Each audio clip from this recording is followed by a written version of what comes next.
আসসালামু আলাইকুম। আর মিডিয়ার ফেসবুক পেজ থেকে স্বাগতম জানাচ্ছি আমি রাশেদুল ইসলাম। প্রিয় দর্শক, আপনারা জানেন যে গত 5ই আগস্ট বাংলাদেশ থেকে বিদায় নিয়েছেন বাংলাদেশের ইতিহাসের সবচেয়ে জঘন্যতম স্বৈরশাসক শেখ হাসিনা। তবে এই বিদায়টা এমনি এমনি নেয় নাই। সে বাংলাদেশের অসংখ্য মানুষকে নিহত করে, আহত করে তারপরে সে বাংলাদেশ থেকে বিদায় নিয়েছে। আজকে আমি উপস্থিত হয়েছি সমাজসেবা অধিদপ্তর জেলা সমাজসেবা কার্যালয়ে। আপনারা দেখতে পাচ্ছেন যে এখানে অসংখ্য লোক আছে। এরা সবাই প্রত্যেকে গুলিবিদ্ধ হয়েছে সেই আন্দোলনকে কেন্দ্র করে। তো আজকে আমরা আপনাদের সামনে দুই একজনের সাথে কথা বলার জন্য চেষ্টা করব, যারা এমনভাবে আহত হয়েছেন যে ডাক্তারের পক্ষ থেকে তাদেরকে বলা হয়েছে যে তারা আর বাঁচবে না। তাদের পরিবারকে এরকম একটা নিউজ জানিয়ে দেওয়া হয়েছে।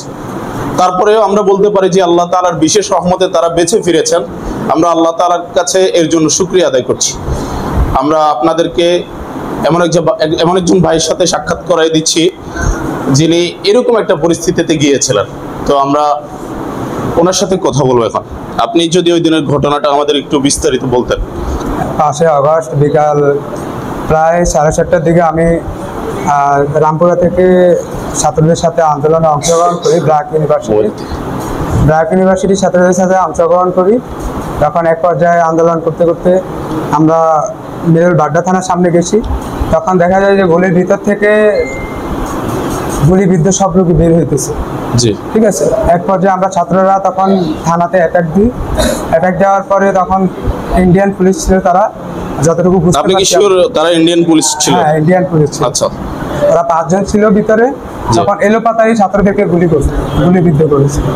এরপরে আমি যখন সামনে যাওয়ার পরে আমাকেও গুলিবিদ্ধ করে এক পর্যায়ে ফেলে দিছে। আমি পড়ে যাই জায়গায়, সাথে সাথে পড়ে যাওয়ার পরে আমার আর কোনো চেঞ্জ থাকে না।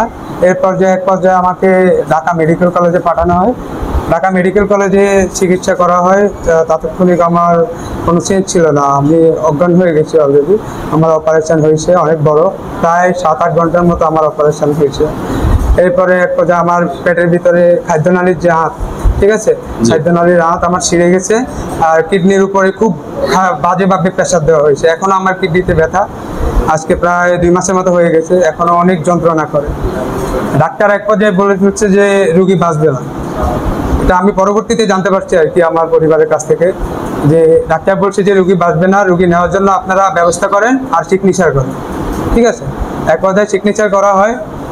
এরপরে আমার পরিবারজনকে জানানো হয় যে রুগী বাঁচবে না, আপনারা শেষবারের মতো দেখে যান। এক পর্যায়ে আমি এই গ্রুপটা ঢুকার পরে আমি এমন পর্যায়ে হয়েছে আমি মনে করেন যে এমন বাঁকা হয়ে হাঁটতেছি। আমার শরীরে কোনো বল নেই, এমন বাঁকা হয়ে আমাকে নিয়ে গেছে। ঠিক আছে, এখনও আমার শরীরে কোনো শক্তি পাচ্ছি না। মাঝে মধ্যে আমি নিজে পড়ে যাই, এখনও আমি ঠিকমতো শক্তি পাচ্ছি না। ঠিক আছে, এখনও আমার শরীর কাঁপে। এখনও ওইরকম আগের মতো তার সুস্থ কখনো হইতে পারবো না। প্রিয় দর্শক, আপনারা এরকম আহত একজন ব্যক্তি থেকেই শুনলেন যে তার পরিবারকে পর্যন্ত জানিয়ে দেওয়া হয়েছে যে সে আর বাঁচবে না।